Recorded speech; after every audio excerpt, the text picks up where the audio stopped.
Matthew and Martin, please give them a warm welcome.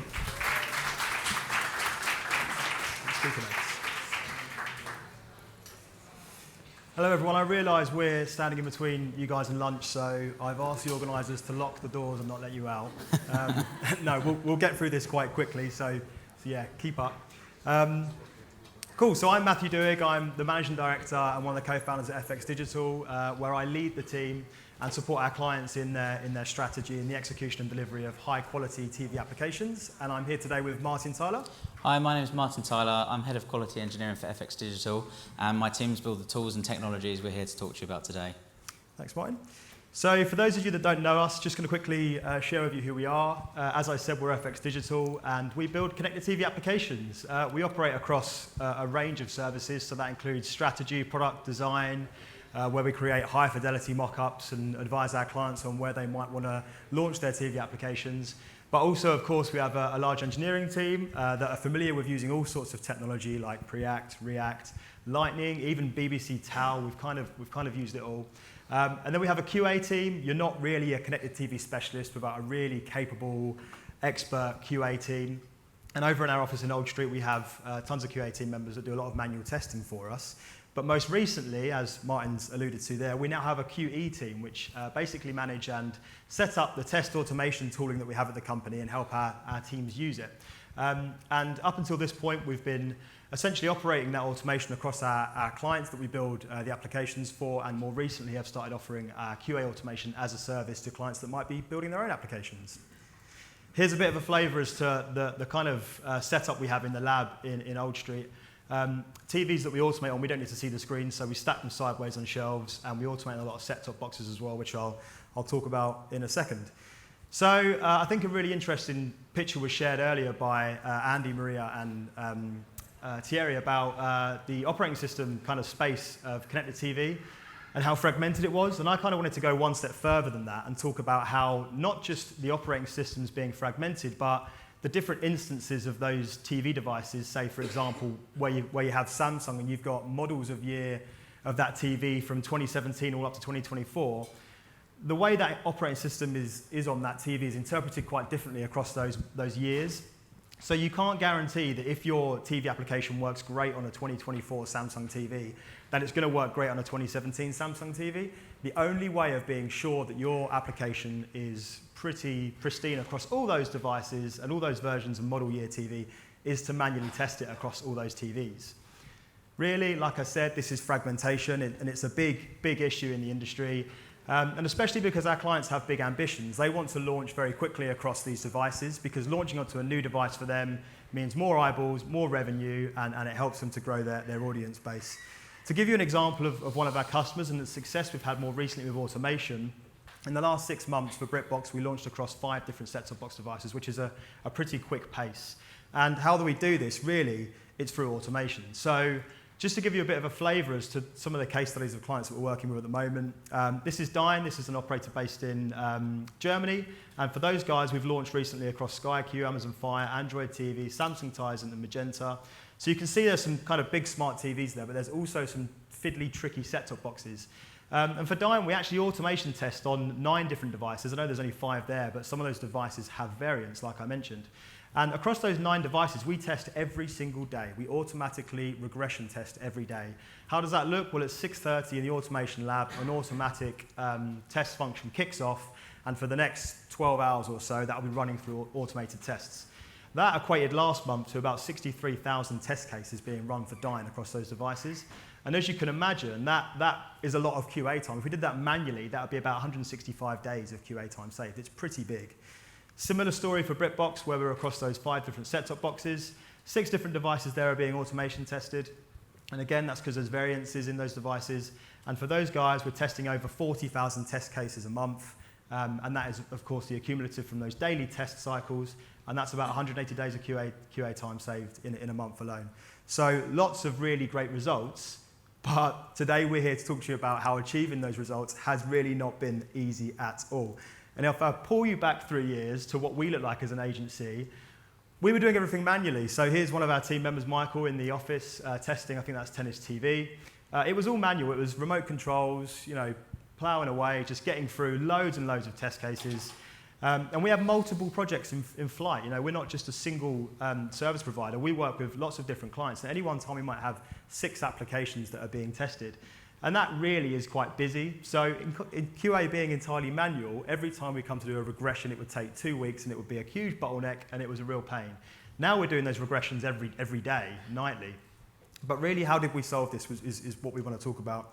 And our first solution really was to talk to clients and go, it's not possible to manually test across all these devices. We need a solution.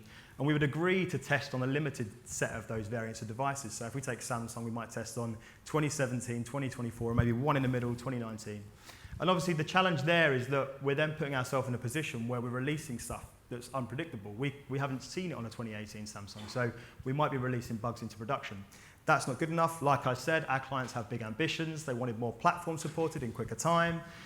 They wanted high quality across all these platforms. They wanted feature parity. If they're releasing on a new device, they wanted those old devices to also have those latest features.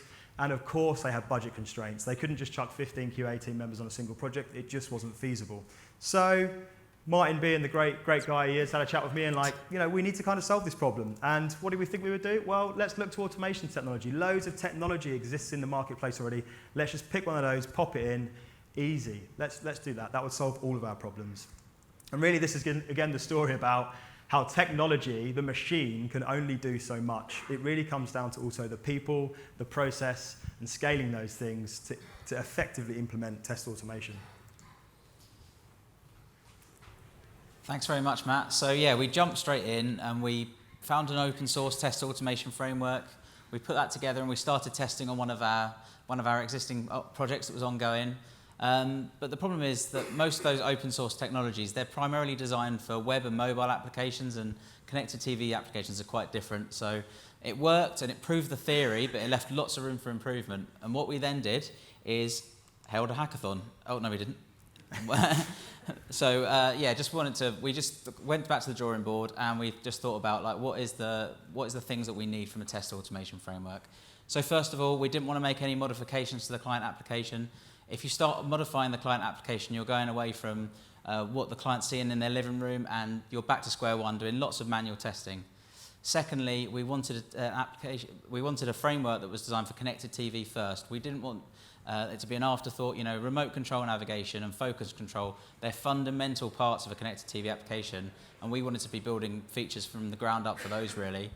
And finally, we needed technology that was agnostic. Now, our development team, they build our applications on lots of different technologies, like Matt mentioned earlier, and we needed something to work across all of those different ones. So we decided to go the route of a vision-based test automation framework, and now we held a hackathon. So we got all of our dev team, we got all of our QA team, and we got them for 2 days to see if we could build an algorithm that would take a screenshot of an application and a screenshot of an element from the designs, not so we could do this kind of up front, and could we tell if that element was included in there or not. And the answer is yes. It took 3 minutes to do each calculation, so it wasn't particularly quick, but we did get it up and running, and then that led us quite nicely into designing an entire ecosystem around that first one. So what we designed in the hackathon, that became the image comparison service. Then we worked on the real-time audio-video evaluator, and this can do things like tell you whether video is playing, paused, or has a loading spinner. It can tell you the quality of a video stream, and it can even do things like measure the startup time of an application just purely from a video feed. Next, web drivers. You're probably wondering what a web driver actually is, and that is the link between our automation framework and the real devices. We always test on real devices. Now, we try and use open source ones where we can, but you've seen how fragmented the industry is. They're just not available for everything. So a lot of the time we are building our own ones from the ground up, and we've developed various methods to do that. And finally, our continuous integrations pipelines. That's what actually runs the automation technology every single night. Another big job for us. And then, we kind of formed from that the quality engineering team that I now lead, and we're responsible for setting up the technology, building the technology, and also automating that every single night. Cool, yeah. So now Martin and his team had been set up, and we'd built the automation technology. We were pretty chuffed with ourselves. We kind of felt like the hard part was out the way, but we quickly realised, Martin, that we needed a lot more than technology. Yeah, we certainly did, and this is where our quality assurance team comes in. So these are the guys that are actually writing the automated test cases. They're verifying the results every single morning, and they're raising those defects and then delivering the reports to our clients.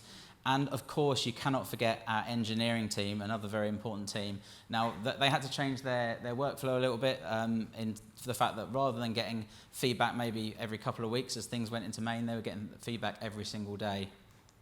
Yeah, so we had the technology, we had the people, we had the process, we were really rocking and rolling now, and felt like, again, that we were pretty set up for success. But yeah, this is really where it all got even more difficult, Martin.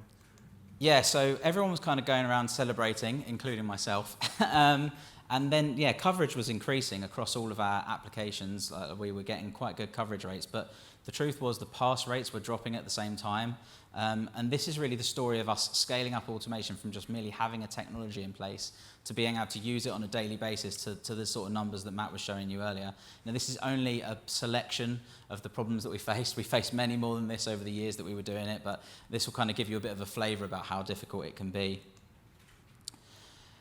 So first of all, process is hard to change. Organisations have muscle memory. What do I mean by this? We've been manual testing for a long time, and all of the teams were set up for this. I don't think we realised, quite how that would change the processes. And I think while the QA team was really on board with us using these new technologies, other teams weren't really on board with it, and we had to do lots of surveys to them and try and understand, what processes works for them, what do they know about automation, so we can teach them about it and really kind of sell them on this to take this journey with us to get the automation in place. Next, once we kind of convinced the project management team that the QA team should have lots of time to work on this stuff, test case creation was too slow.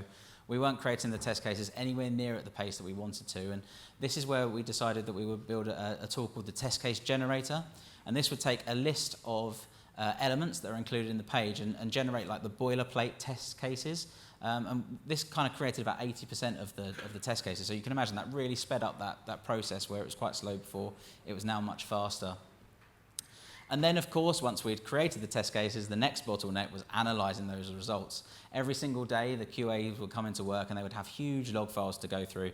And what we did is create a series of dashboards and bots that would tell the QAs not everything that had passed and failed yesterday, just these tests started to fail and these tests started to pass. So they could just look at those particular ones, and all of a sudden they had way less work to do every single day. So that really sped that up.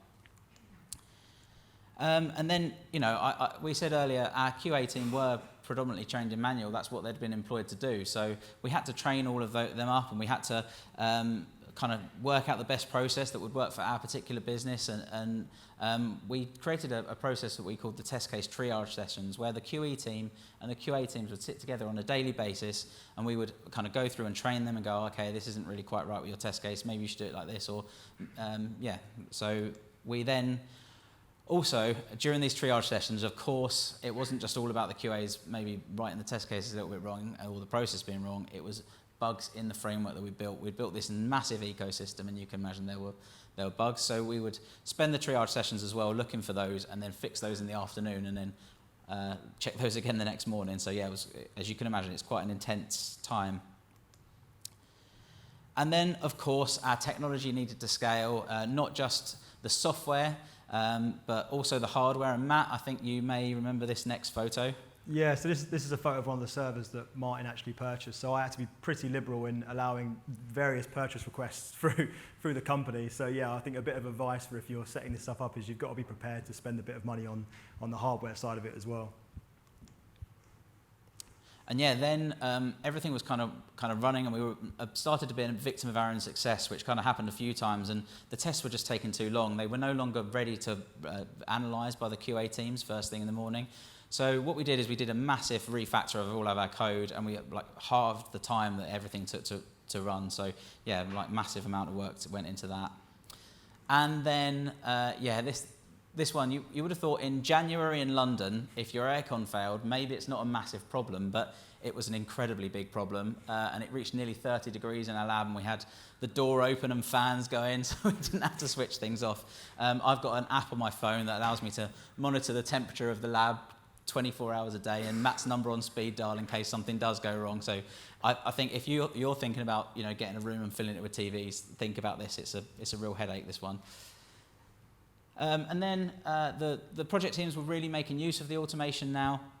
It was really great to see, but we were having like last minute requests for, oh, by the way, we're having this device being added next week, and can you build a web driver for us? And we hadn't really created a process which we had to do to allow them to request this stuff in good time, so we weren't like scrambling around trying to get things working at last minute for them.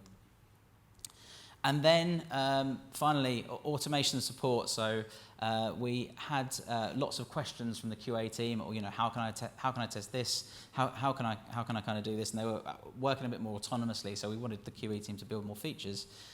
So there was one QA nicknamed the test case doctor, who got particularly good at writing test cases, and we got him drafted in for automation support. And yeah, he's taken a huge weight off the team.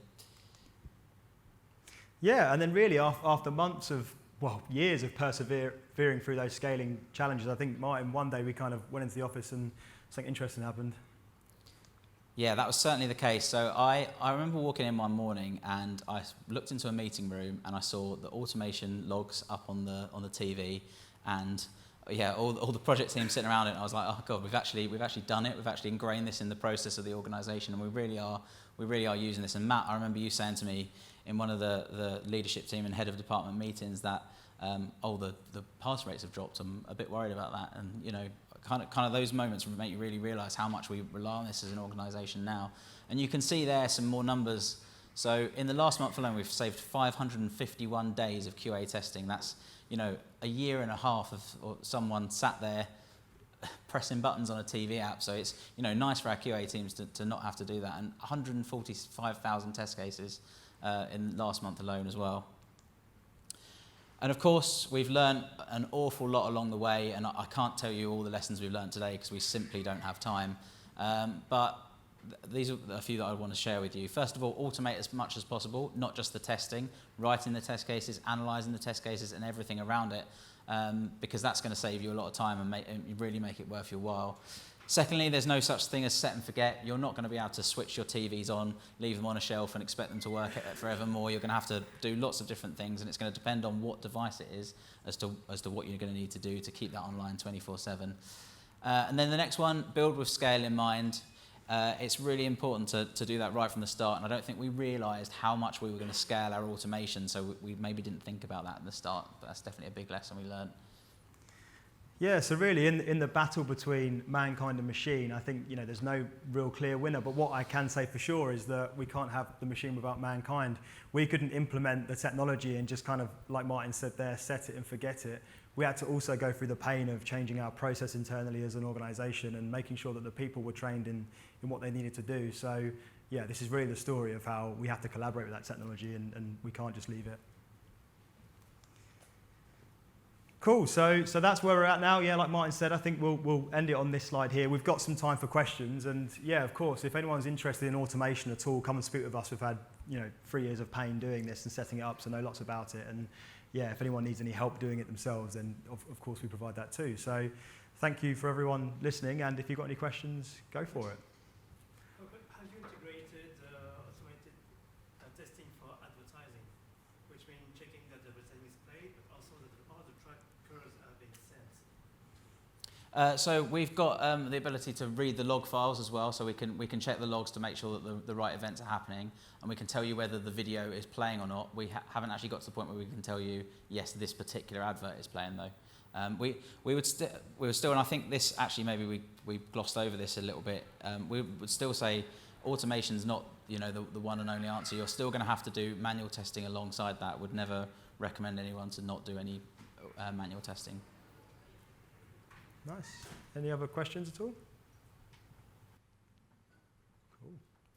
Well, I think Nice. Thank you very much. Lunch. Cheers.